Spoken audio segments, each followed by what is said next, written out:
नमस्कार दोस्तों, ITI technical information YouTube channel पे आपका स्वागत है।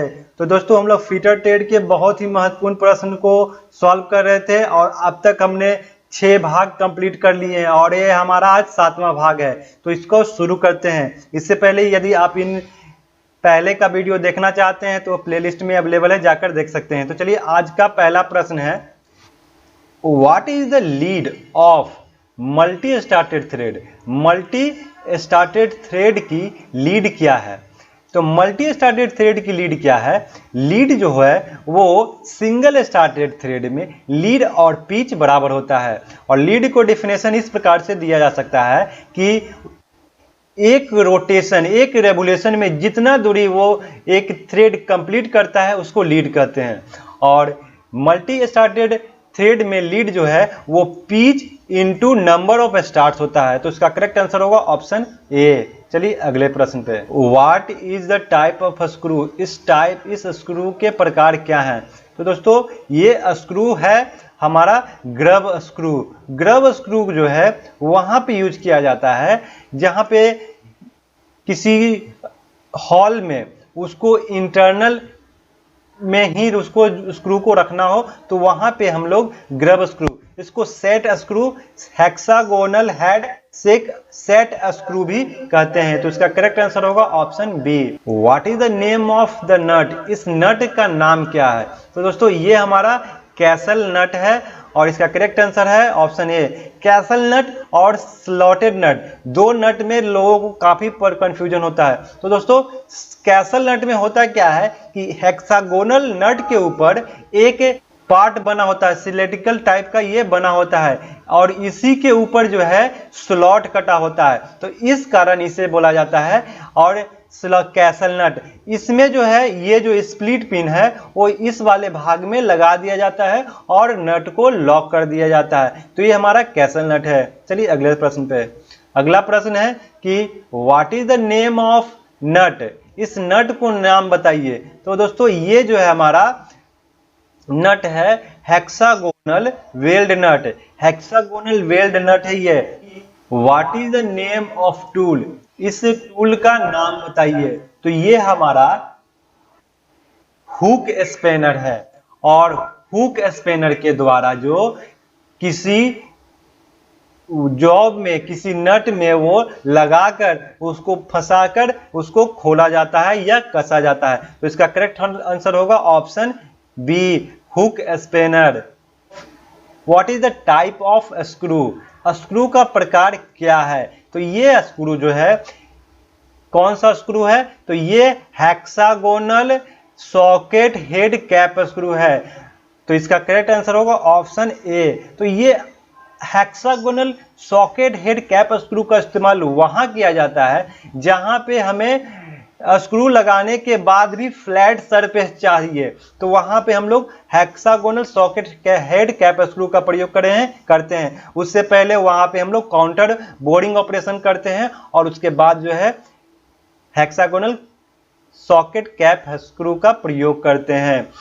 तो ये इसके बेनिफिट है और ये प्रायः जो है स्टील और पीतल के बनाए जाते हैं।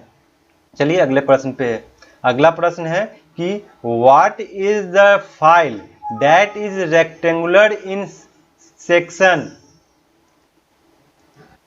And parallel in with one face edge. वह फाइल क्या है जो एक सेफ एज के साथ चौड़ाई में आयताकार और चौड़ाई में समानांतर है। तो एक फाइल है जो उसका एज जो है वो सेफ है, मतलब कि उसके एज में थ्रेड नहीं कटा हुआ है और वो लंबाई में समानांतर है और आयताकार है। तो हमारा कौन सा फाइल है? वो पिलर फाइल है। तो पिलर फाइल में एज सेफ होता है और उसका जो है क्रॉस सेक्शन आयताकार और समानांतर होता है। तो उसका करेक्ट आंसर होगा ऑप्शन बी, पिलर फाइल। इसका प्रयोग वहां पे किया जाता है जहां पे स्पेस कम हो। कि what is the name of file. इस फाइल का नाम बताइए। तो ये कौन सा फाइल है? तो ये हमारा फाइल है Swiss pattern file. Swiss pattern file का प्रयोग वहां पे किया जाता है जहां पे किसी जॉब का फिनिशिंग जो है वो प्रिसीजन फिनिशिंग चाहिए, वहां पे हम लोग स्विस पैटर्न फाइल का प्रयोग करते हैं। और ये विभिन्न आकार में, शेप में, साइज में और स्टाइल में अवेलेबल होता है। तो इसका करेक्ट आंसर होगा ऑप्शन सी, ये है स्विस पैटर्न फाइल। कि what is the name of gauge, इस गेज का नाम क्या है? तो ये कौन सा गेज है? ये जो है थ्रेड रिंग गेज है। थ्रेड रिंग गेज का प्रयोग वहां किया जाता है जहां किसी शाफ्ट के बाहरी थ्रेड को जांचना हो, तो वहां पे थ्रेड रिंग गेज का प्रयोग किया जाता है। तो इसका करेक्ट आंसर होगा option B, what is the name of gauge, इस गेज का नाम बताइए। तो दोस्तों ये स्नैप गेज है और इसका करेक्ट आंसर होगा ऑप्शन बी। स्नैप गेज का प्रयोग जो है हम किसी जॉब का जे चेक करने के लिए किया जाता है। ये टूल स्टील का बना होता है। इसका गो सिरा एक होता है, एक नो गो सिरा। गो सिरा में वो किसी जॉब को जिसको चेक करना है वो उसमें आसानी से स्लाइडिंग करके, मूवमेंट करके वो घुस जाता है, और नो गो में वो घुसता नहीं है। तो इससे माना जाता है कि जॉब आपका सही एक्यूरेसी में बना है। चलिए अगले प्रश्न पे, what is the name of pipe fitting, इस पाइप फिटिंग का नाम क्या है? तो दोस्तों ये पाइप फिटिंग जो है वो 45 डिग्री एल्बो है, और यहाँ इसका प्रयोग वहां किया जाता है जब किसी पाइप को 45 डिग्री के एंगल पे उसको पाइप को ले जाना हो, तो वहां पे इसका प्रयोग करते हैं। तो इसका करेक्ट आंसर होगा option A. What is the name marked x, एक चिन्हित किए गए एक्स भाग का नाम बताइए। तो दोस्तों ये साइन बार का रोलर है, और यहां से ये रोलर दिया गया है, और इसके बीच का लेंथ जो है वो पूछ रहा है, तो वो क्या है? हमारा साइन बार का लेंथ है। तो इसका करेक्ट आंसर होगा ऑप्शन ए, साइन बार का लेंथ। चलिए अगले प्रश्न पे, what is marked as X, चिन्हित किए गए एक्स भाग का नाम बताइए। यहाँ पे आप देख सकते हैं कि ये जो है साइन बार का यूज जो है वो हम लोग चेक करने के लिए, एंगल चेक करने के लिए करते हैं, और इसका जो है यूज बिना स्लिप गेज का नहीं कर सकते हैं। तो ये जो है हमारा जो है वो स्लिप गेज ब्लॉक है, और ये जो है हाइट ऑफ स्लिप गेज कहा जाएगा। तो इसका करेक्ट आंसर होगा option A, height of slip gauge. चलिए अगले प्रश्न पे, अगला प्रश्न है कि what is the name of gauge, इस गेज का नाम बताइए।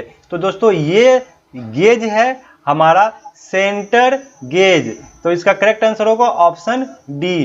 तो सेंटर गेज का प्रयोग किस लिए किया जाता है? तो सेंटर गेज जो है वो लेथ टूल को सेंटर में सेट करने के लिए यूज किया जाता है, और जो हमारा टूल बिट है, लेथ का टूल वो सिंगल पॉइंट कटिंग टूल है, उसका जो है ग्राइंडिंग करने के बाद उसको एंगल चेक करने के लिए वो सेंटर गेज का प्रयोग करते हैं। देख सकते हैं कि यहाँ पे एंगल कटा हुआ है, तो उसको एंगल को चेक करने के लिए भी सेंटर गेज का प्रयोग करते हैं। तो दोस्तों इस प्रकार के बहुत ही महत्वपूर्ण प्रश्न आपके एग्जाम में पूछे जाते हैं, और हमेशा किसी न किसी एग्जाम में पूछे जाते हैं।